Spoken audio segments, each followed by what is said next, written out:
Hi guys, good morning. Long time no see. Tagal nating walang personal vlog talaga, kundi puro pa-update lang ang ating ginagawa. So for today guys, medyo maaga tayo nagising, mga around 3:30 gising na tayo. Hindi na ako natulog kasi baka mamaya hindi tayo magising na maaga. Kasi ngayong araw, November 13, Monday, meron tayong schedule para sa aking alaga dahil meron siyang vaccine schedule. Diyan lang naman, malapit sa amin, yung katapat na aming building. So, mga around 9:30 pa naman ng umaga yon. So, ngayon, ipakikita ko sa inyo ang ating magiging vacation serie. Ayan, tatawagin ko yung vacation serie kasi paputol-putol yung ating magiging vlog. So, sa ngayon, ang ipakikita ko sa inyo ang ating balikbayan box. Ayan. So, hindi ko na napakita sa inyo o hindi ko na sa inyo na-videohan yung pool ng paglalagay ko ng aking balikbayan box. So, ayan, malapit na mapuno. Pakikita ko sa inyo. So, ayan guys, konti lang naman yan. Ang mahalaga, bago magpasko, dumating sa amin to. Mauna sa amin nito kasi nandito yung mga kailangan ng aking alaga katulad ng gatas. Ayan, kailangan niya yan. Tapos yung kanyang diaper. Tapos, konting essential tissue. Kasi siya lang naman din gagamit niyan. Although meron naman sa Pilipinas neto, pero mas maganda yung may baong ka na para wala ka nang problemahin sa Pilipinas. Ang ating Colgate. Tapos konti na lang naman tong ilalagay natin. Yung ating shampoo, panlinis. Ang mahalaga may baon tayong mask para sa aking alaga. Although hindi naman kailangan na to sa Pilipinas, pero para sa aking alaga, para safe siya. Hindi siya madaling dapuan ng sakit. Yung ating coffee, pampasalubong, ang ating bag na pang ibabaw, ayan, iuwi ko na kasi ang dami ng tambak dito.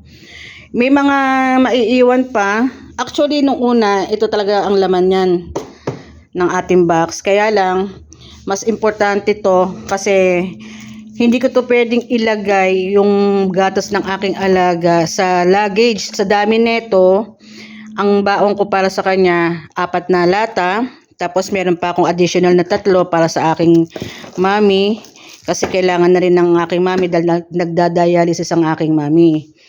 Tapos, ito siguro second batch na lang. Hindi naman to masyadong importante kaya okay lang.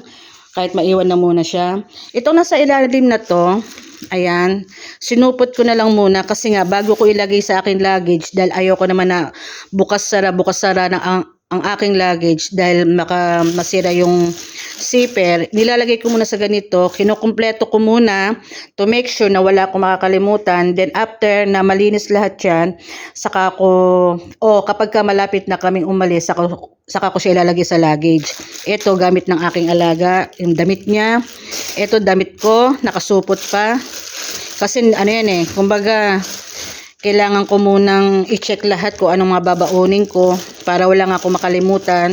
Ganyan ako guys kapag ka umuwi ng Pilipinas. Gusto ko i-make sure muna na wala akong makakalimutan bago ko siya ilagay sa aking luggage. Ito siguro papipick up ko itong linggo. This coming November 15. Kaya hopefully bago mag-Christmas darating na yan. Kasi kailangan mauna to sa amin dahil wala na akong babaunin sa luggage na aking alaga ng gatas at ng diaper. So ayun na nga guys. Tatapusin ko lang ito. Ito pa yung kung natatandaan niyo kung napanood niyo yung aking video nun. Yung box na to, actually mag 2 years na to sa February. Ngayon ko lang talaga mapupuno para mapadala na nga sa Pilipinas. So, sa ngayon, yan lang muna ang update natin. Ang ating paunti-unting video. Hindi naman natin kailangan mag-full video ngayon kasi yun ang nagiging dahilan kung bakit wala akong naiba-vlog kasi nauubusan ako kung madalas ako mag-vlog. Pero, abangan nyo sana yung ating pagbabakasyon kasi doon marami tayong magagawang vlog. So, ayun lang guys. Maraming salamat, di ba? Naninibago ako sa aking yung pananalita kasi sa tagal kong walang kuda sa ating vlog. But hopefully, kahit papano, pag uwi ko sa Pilipinas, gagawa tayo ng mga bagong memory kasama ng aking pamilya. So, ayun lang guys. Maraming salamat sa muli natin pagkikita. See you soon sa Pilipinas. Bye-bye!